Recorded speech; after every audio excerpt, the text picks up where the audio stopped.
Daniel भयकथा. रात्रीचे 12 वाजले होते. मला खूप भूक लागली होती. मी गाडी काढली आणि निघालो. आज अमावास्या. सूर्यग्रहण. संपूर्ण दिवस उदास गेला. ढगाळ वातावरण. आजचा दिवस काही जादू करणारे चिटके लोक यांच्या दृष्टीने फार महत्त्वाचा असतो. हे लोक जलाशयात एका पायावर उभे राहून त्या विद्येची आराधना करतात. थोडक्यात काय तर आजचा दिवस हा वाईट दिवस म्हणून ओळखला जातो.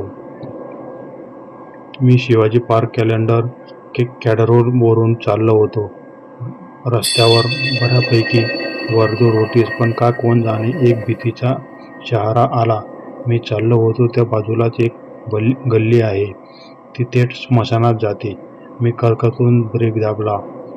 गाडीसमोर एक वृद्ध स्त्री हात वर करून थांबत होती. कपाळावर ₹1 एवढे टसटसीत कुंकू, गालावर गळ्यात काळी पोत, नऊवार साडी, एकदम सालस चांगल्या घरातील स्त्री वाटत होती. काय झाले काकू? बाळा, मला घरी सोडतोस का? तुमचे घर कुठे आहे? ती स्त्री काही बोलेना, पण तिच्या गळ्यात एक कार्ड होते. त्यावर तिचा फोन नंबर होता. त्या व्यक्तीला अल्झायमर झाला असावा, कारण त्या कार्डवर स्पष्ट लिहिले होते, या व्यक्ती आजारी आहेत, यांना काही आठवत नाही, तरी कृपया खालील पत्त्यावर सोडावे. मी त्यांना दरवाजा उघडून दिला. आत बसल्या, पण रात्री गाडीत एक झडका खूपच दर्प येत होता. जसा स्मशानात परत जळताना येतो तसा. त्या बोलत होत्या, आज कामवाली येणार नाही. तसाच ओटा तसाच आवरायचा पडलाय. भांडी पडलीत. दूध विरजण लावून ठेवायचे आहे. अन्न झाकून फ्रीजमध्ये ठेवून द्यायचे आहे. तुमची सुनबाई असेल की? तिला आज सवय नाही, मीच करते. मी आरशात बघितले तर आरशात त्या काकू दिसल्या नाहीत. एक घाणेरडा दर्प मला सहनच होत नव्हता. मी मागे पाहिले तर मग काकू बसलेल्या होत्या. एवढ्या रात्री इकडे कुठे गेला होता? मला समजत नाही. मी इकडे कशी काय आले? मी परत आरशात पाहिले. मागे कुणीच नव्हती. एवढ्यात त्यांच्या पत्त्यावर आम्ही पोचलो. तो दर्प ती आरशात न दिसणे मला कसे तरीच वाटले. मी कारचा दरवाजा उघडला.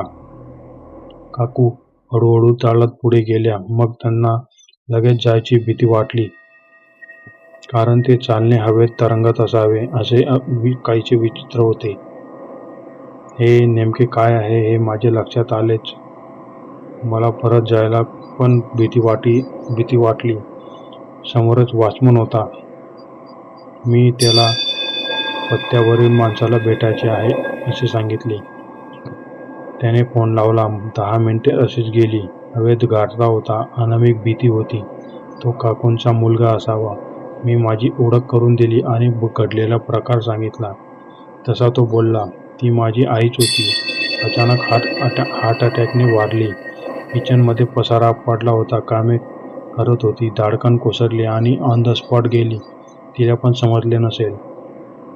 आता अमावास्या आली की ती स्मशानाच्या गल्लीची लोकांना लिफ्ट मागते आणि अमोल आली की दिसत नाही. आता तुम्ही सांगा, हे तिसरे आहात. मी तरी काय करू सांगा? आम्हाला मृत्यू न समजताच घेऊन गेला असा तो आत्मा आपले अस्तित्व नाही हे मान्य करत नाही. भडकतच राहतो. घरात सुद्धा रात्रीची थंडी राहिली तर भांड्याचा आवाज येतो. किचनमध्ये कुणीही आहे असे जाणवते. बघा, अंगावर काटा आला. आम्ही किचन चकाचक करून भांडी घासून पुसून मगच झोपतो. मुले पण घाबरतात. काय करू? मी हे ऐकून सुन्न झालो.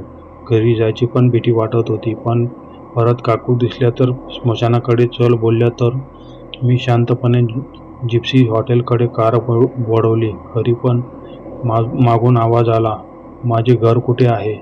मागे बघण्याची हिंमत झाली नाही. सरळ घरी आलो. तापाने फणफणत अंग खूप दुखत होते. मी आईला उठवून सांगितले. तिने मला अंगारा लावला, क्रोसिन दिली. पण हा प्रसंग मी विसरू शकत नाही. निदान मेल्यावर तरी आत्म्याने मान्य करायला पाहिजे की ते या जगात नाहीत. त्यांच्याबद्दल पण कुणाला प्रेम उरत नाही.